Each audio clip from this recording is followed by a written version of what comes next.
արվելա, արվում է ու արվելու է։ Ինչ շատ են ասում անկախ ամեն ինչից չհիասթափվեք այն դեպքում, որ հիասթափվել նշանակում է չարանալ սեփական ազգի դեմ, չհասկանալ քեզ չհասկացող ազգին, իմ համար դա խորհուրդ է։ Ես այսքանի տարի է բոլորս հետևում ենք ոնց է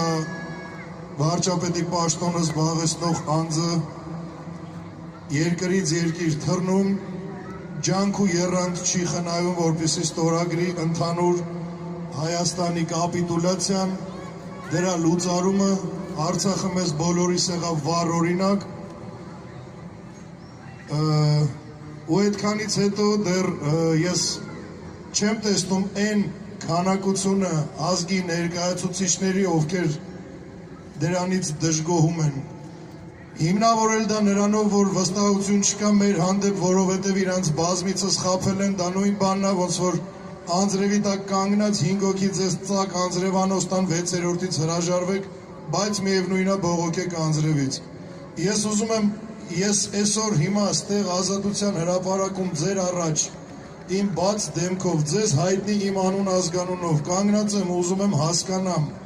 միգուցե ամբողջ Հայաստանում հենց այսքան մարդն ենք, որ լավ չենք հասկանում իրականությունը, որ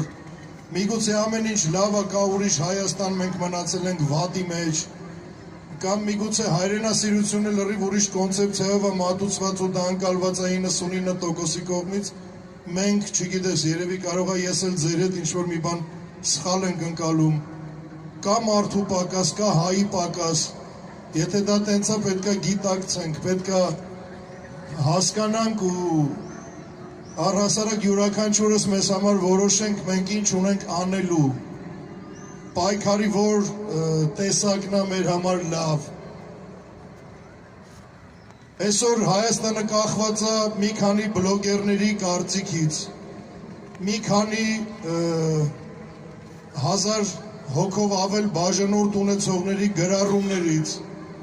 բայց երբ որ այդ մարդկանց ասում ես դուրս եկեք միասին պայքարենք, գոյություն ունի Հայաստան իրականում, գոյություն ունի ֆիզիկապես ես Հայաստանը ու դրա համար պայքարը պետք է լինի նաև ֆիզիկապես, մարդիկ իրենց հարմարավետության ամպլուայից դուրս չեն գալիս ու նորից մեզ թողում են հիմա ստեղ այն քանակությամբ, որով մենք պարզապես ոչինչ անել չենք կարող, բացի ցանկացած այն բանից, ինչը ոչինչով օգուտ չի տա։ Ինչ շատերը ասում են